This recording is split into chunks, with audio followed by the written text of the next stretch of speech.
কিনে আনছিল, সে আমের কথা আমাদের মনেই নাই। তো ফারিয়ার আম্মু ভাবিদের আপনাদের ভাইয়া আর ফিরোজ ভাই যায় আম কিনে আনছিল। ফারিয়াদের 1 মণ, আমাদের 10 কেজি আম কিনে আনছিল। তো ভাবি বলতেছে আমাদের আম খায়ে মানুষকে দিয়ে শেষ হয়ে গেল, তোদের আম। তো আমি কাছে আমাদের আম পাকছে নাকি আমি তো জানিই না, মনেই নাই। তো সেই ভাবির কথা শুনে আসে আমগুলো বের করেছি। আমু বের করো তো নেহা, আর পলিথিন আনছি। এই যে নেহা আমার কাজে হেল্প করতেছে। আসসালামু আলাইকুম, আপনারা সবাই কেমন আছেন? আশা করি যে যেখানে আছেন সুস্থ আছেন, ভালো আছেন। তো আপনাদের দোয়ায়ে আল্লাহ তাআলার অশেষ রহমতে ও বাবা হেল্প করছে, আমরাও বাড়িতে সবাই ভালো আছি আলহামদুলিল্লাহ।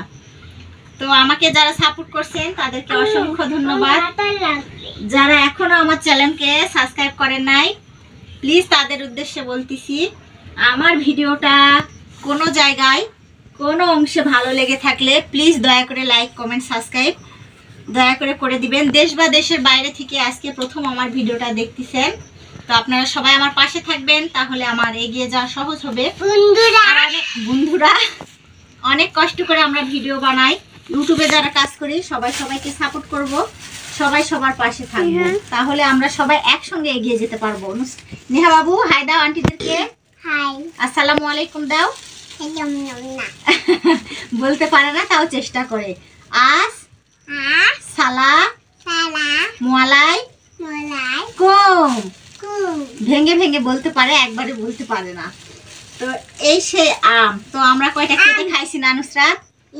আর এই কয়টা আম আছে, তো নুসরাত বলতেছে আম্মু ফ্রিজেতে রাখো। এই মুখে দিও না, ময়লা ময়লা। এই যে আমটা পচে গেছে, ব্যাগ ধরো আমি ঢুকাই দিয়ে দেখি। আচ্ছা, এই যে এভাবে ছিঁড়ে ফেললা তো, দেখেন কাজ করতে যায় নেহা ছিঁড়ে ফেলছে। তো দাও ব্যাগে আম ঢুকাও। বিসমিল্লাহ, নেহাও বলে বিসমিল্লাহ আল্লাহ। তো নেহা নুসরাত সবাই আমাকে কাজে হেল্প করে। তো আমরা মেয়ে মানুষ যখন মায়ের কাজে হেল্প করে, কিন্তু আমি কোনোদিন আমার মায়ের কাজে হেল্প করিনি জানো নুসরাত, তোমার নানির কাজে হেল্প করিনি। তোমার এটা তো পচা। হ্যাঁ, তোমার নানি যদি আমার কাজ করতে বলছে আমি পালায় যাই মানুষের কাজ করে দিছি, আমার বড়াম্মুদের। তো আমার মেয়েরা অবশ্য কাজ করে দেয়। আমরা তো গ্রামে মানুষ হয়েছি, নিজের কাজ করতে ভালো লাগে না, প্রশংসা করে না।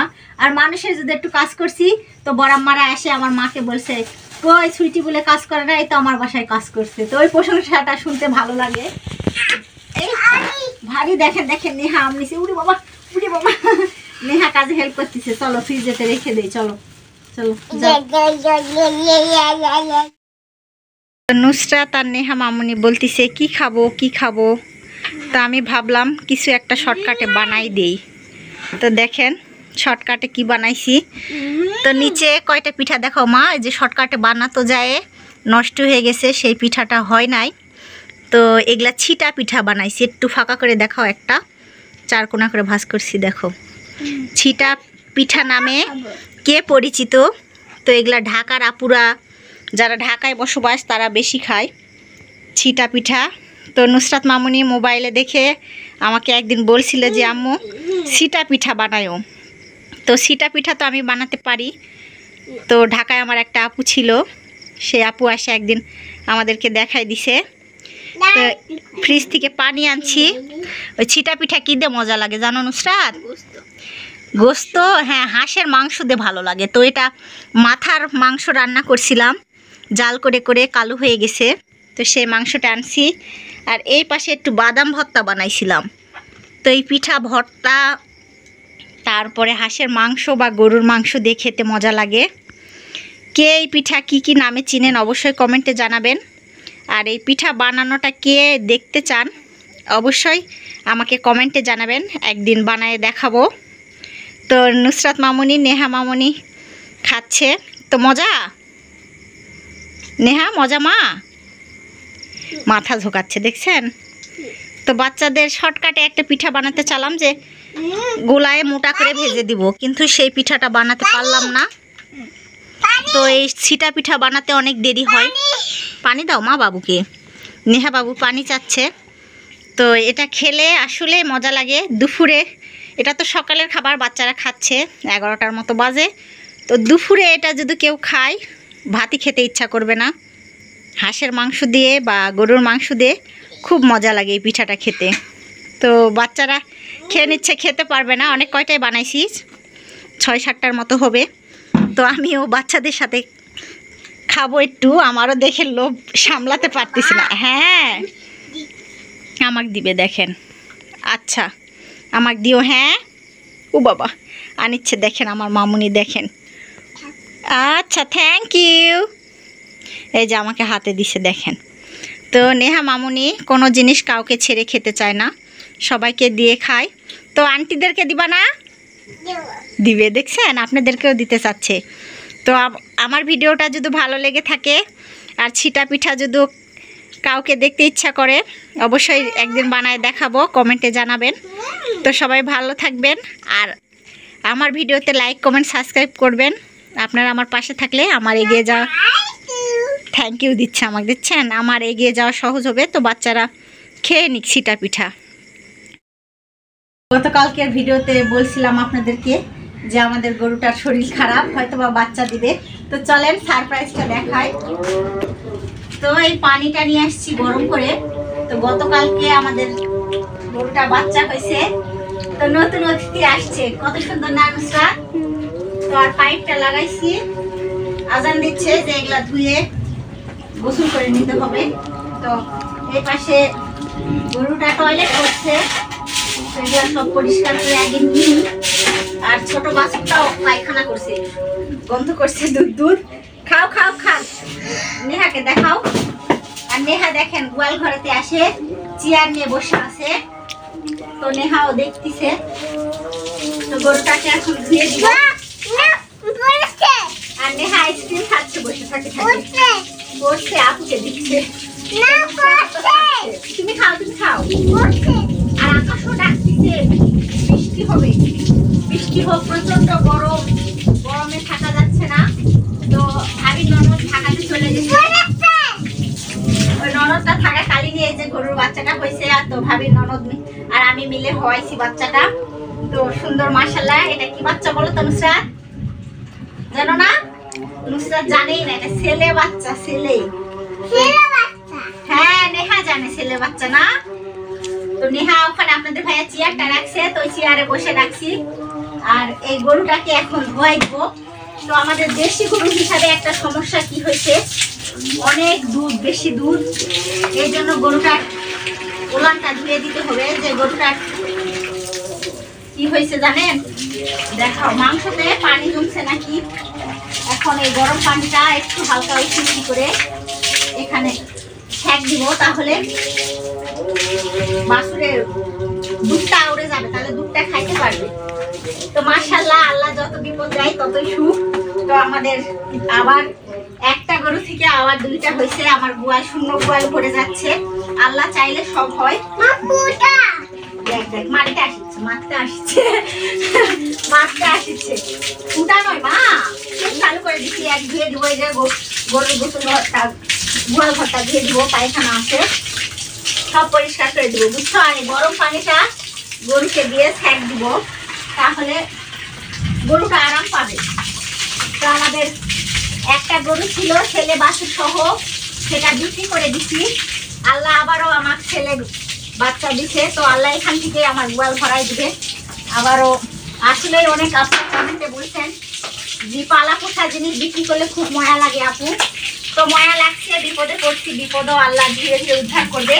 আর এই যে আমার ছোট্ট একটা কালো বাছুর হচ্ছে, কালো না চকলেট কালারের মতো। নেহা এর নাম কি রাখছ?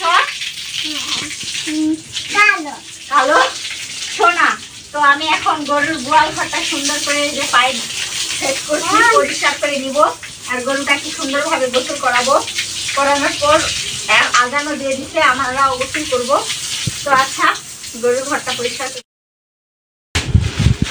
তো গরুর ঘাস আনছে, আনে নাই তো প্রতিদিন রিক্সাওয়ালা চাচা দিয়ে যায়, তো সেখান থেকে ছাগলের জন্য ঘাস কেটে নিতে হয়, যেহেতু আমরা ছাগল গরু দুটাই পালি।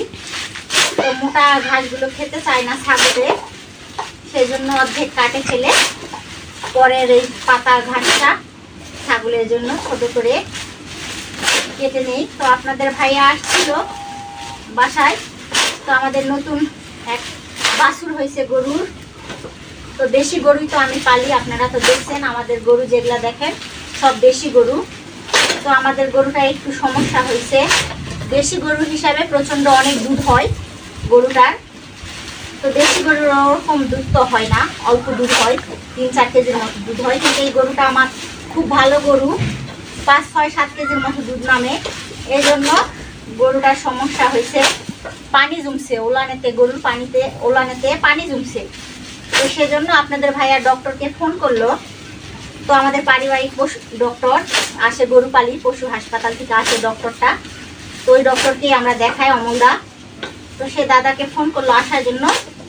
তো বললো কি সমস্যা আমাকে বলেন, তাহলে আমি বলে দিচ্ছি। তো আপনার ভাইয়া সমস্যার কথা বললো। তো বলার পর বলতেছে আপনি ওষুধের ফার্মেসিতে এসে আমাকে ফোন করেন, তো আপনাকে আমি বলে দিব কি কি ওষুধ নিতে হবে। তো বললো একটা ট্যাবলেট নেওয়ার জন্য আর একটা পাউডার নেওয়ার জন্য। তো আপনাদের ভাইয়া বলল তাহলে আমি ফার্মেসিতে যাই, যাওয়ার পর আপনাকে ফোন করি, তারপর বলে দিই। সেজন্য আপনাদের ভাইয়া ওষুধ নিতে গেছে, আর আমি গরুর ঘাসগুলো কেটে নিচ্ছি, এখনো কাটা হয় না। এই পাশে ছাগলের জন্য ছোট করে কাটছি। আর এখন এই যে গরুর জন্য, যেহেতু আমাদের এখন একটা গরু, অল্প ঘাস হলেই হয়। এখন 12টা আটি ঘাস আছে, ঘাসের দামও নাকি কমছে। তো সেই হিসাবে আজকে আপনাদের ভাইয়া ঘাস কাটে আনে নাই, অফিস থেকে আসছে, সে ওষুধ নিতে গেছে। এই ঘাস দিয়েই একটা গরু হয়ে যাবে, খুদের ভাত খাই। তো এই ঘাসগুলোই আমি এখন কেটে নিই। তো বিপদ কখন আসে কেউ বলতে পারে না। দেখেন গরুটার অসুখ হয়েছে, এখন হয়তো ওষুধ খেলে সারে যাবে। আল্লাহর কাছে দোয়া করি আমার গরুটা তাড়াতাড়ি সুস্থ হয়ে যাক। তো এই ঘাসগুলো কেটে নিয়ে আপনাদের ভাইয়া ওষুধ আনলে তো অবশ্যই দেখাবো। আপনাদের ভাইয়া ওষুধ কিনে নিয়ে চলে আসছে। গরুটার সমস্যা ছিল, নেহা গুনতিছে 1টা 3টা। তাহলে কি কি ওষুধ দিছে? হ্যাঁ, পাউডার, যা যা বলছিল সেটাই। 2টা পাউডার দিছে আর 4টা ট্যাবলেট দিছে। তাহলে কয়বার করে খাওয়াবো? এটা বিকালবেলা হাফ, সকালবেলা হাফ। এটা বিকালবেলা একটা, সকালবেলা একটা। এটা এখন খিলাবো না? এখনই খেয়ে রাখবে, এখন আসলে দেখে রাখবে সন্ধ্যার দিকে। তাহলে সকালবেলাটা কার্যকর হবে। তো দেখেন আমাদের কি হয়েছে, কি বলতেছিল? বিকালবেলা খেলাবা বললো। তো নেহা কি দেখিচ্ছে? নেহা আপনাদের ভাইয়ের সাথে চলে আসছে। নেহা কি? হ্যাঁ, তো আমাদের গরুটার একটু সমস্যা হয়েছে। দেখেন কয় টাকা নিলেন নুসির আব্বু? 600 টাকা। দেখছেন, সামান্য 2টা ওষুধ। হঠাৎ করে বিপদ আসলে কেমন হয়। 600 টাকার এই ওষুধ আনছে আপনাদের ভাইয়া। তো আল্লাহ চায় কখন কার বিপদ আসবে কেউ বুঝতে পারবে না। তো আমার ঘাস কাটা হয়ে গেছে, যে গরুগুলো গোয়ালে আছে, তো ওকে ওষুধটা খাওয়াতে হবে। এখন না, আপনাদের ভাইয়া বলছে সন্ধ্যার দিকে। আর নেহা দেখেন, নেহা এলোমেলো করিচ্ছ সবসময়। এই নেহাকে এই ওষুধ খাওয়াই দিব, গরুর ওষুধ খাওয়া না? তো ওষুধগুলা ব্যাগেতে থৌ, উঠায় থৌ, গরুর ওষুধ গরুর ব্যাগেতে থৌ। হ্যাঁ, 600 টাকা নিচে 3টা ওষুধ। তার কয়দিনে খাওয়াই শেষ? 2 দিনে। ওই পাউডার, একটা পাউডার একবার হাফ। ও বিকালবেলা হাফ, সকালবেলা হাফ। ও একটা বিকালবেলা একটা, সকালবেলা। ও আবার প্রতিদিন সকালবেলা একটা হাফ, আবার বিকালবেলা একটা। ট্যাবলেটগুলো তার মানে একটা একটা করে। ও তো আপনাদের ভাইয়া ওষুধ আনছে। আর এই ফাঁকে দেখেন আকাশের অবস্থাও ভালো না, তাই না নুসরাত? অনেক দিন পর আকাশের অবস্থা একটু খারাপ হচ্ছে, খুব ভালো লাগিচ্ছে। বৃষ্টি আসবে হয়তো বা, গরম, প্রচণ্ড গরম। তো এই যে নেহা বৃষ্টি পড়ছে, ফিরফির করে গোসল করতে যাচ্ছে। গোসল করবা বৃষ্টিতে? তো সুন্দর আবহাওয়াটা আজকে দেখেন। আমিও গোসল করব। আচ্ছা, জোরে বৃষ্টি আসুক। আচ্ছা, চলে আসছে দেখেন, জোরে বৃষ্টি আসবে। জোরে বৃষ্টি আসলে আমাদেরই বিপদ, ঘরে পানি উঠবে। তো উঠুক, তাও একটু বৃষ্টি হোক। অনেক দিন ধরে একটানা প্রচণ্ড গরম, গরমে অবস্থা খারাপ সবার। তো বৃষ্টি আসুক, ঘরে পানি উঠুক, তাও একটু শান্তি পাওয়া যাবে। আবহাওয়াটা ঠান্ডা হচ্ছে ধীরে ধীরে। আমাদের একটা কলার গাছ, ছোট্ট একটা কলা বের হয়েছিল, তো ভেঙে পড়ছে। সেটাই আপনাদের ভাইয়া কাটার জন্য জঙ্গলের ভিতরে ঢুকছে। অনেক জঙ্গল হয়েছে বৃষ্টির কারণে, খুবই জঙ্গল। তো আমি বললাম দেখো পড়ে গেছে গাছটা, চলো তো। তো আপনাদের ভাইয়া আসছে পাড়ার জন্য। কত বড় কলার কাউর, আনো তো দেখি। হয়তো আপনাদের ভাইয়া কাটছে কলাটা, দেখি বিশাল বড় না, সেই বড় তো কলার ঘাউর। তো আপনাদের ভাইয়া কলাটা কাটছে, এটা দেশি কলা আমাদের গাছের। তা আপনাদের ভাইয়া কলাটা কাটলো, তো পাকবে এটা? পাকবে না বুঝি? কি বড় কলার ঘাউর কাটছে দেখছেন আপনাদের ভাইয়া। আর আবহাওয়াটা খুব গরম, একটু করে বাতাস হচ্ছে। তো কলার ঘাউর কেটে আপনাদের ভাইয়া যে বাসার ভিতরে গেছে, চলেন যাই। তো আপনাদের ভাইয়া কলাটা কেটে গরুর গোয়াল ঘরে আনছে, দেখেন। তো এই যে আমাদের নতুন অতিথিটা শুয়ে আছে, এই যে বড় গরুটা। তো আজকের ব্লগ ভিডিও এখানেই শেষ। আপনারা সবাই ভালো থাকবেন, সুস্থ থাকবেন, আমাদের জন্য দোয়া করবেন। তো এখানে গোয়াল ঘরের মধ্যে গরম আছে, তো গরমে কলাটা হয়তো বা পাকবে, এই জন্য আপনাদের ভাইয়া রেখে দিল। তো আমার ভিডিওটা আজকে যারা প্রথম দেখতেছেন, কোনো জায়গায় কোনো অংশে ভালো লেগে থাকলে প্লিজ দয়া করে লাইক, কমেন্ট, সাবস্ক্রাইব করে আমার পাশেই থাকবেন। আপনারা আমার পাশে থাকলে আমার এগিয়ে যাওয়া সহজ হবে। তো আপনাদের ভাইয়া বাসায় থাকলে অনেক কাজকর্ম হেল্প করে। তো গরুটা অসুস্থ আমাদের, সেটাই দেখতেছে আপনাদের ভাইয়া। কমছে, লাথি দিচ্ছে, ব্যথা আছে এই জন্য লাথি দিচ্ছে। আর এই যে ছোটো বাছুরটা শুয়ে আছে। তো বাসায় থাকলে অনেক কাজকর্মতে হেল্প করে দেয়। ফ্যান দিব। তো আপনারা সবাই সুস্থ থাকবেন। আসসালামু আলাইকুম, সবাইকে আল্লাহ হাফেজ।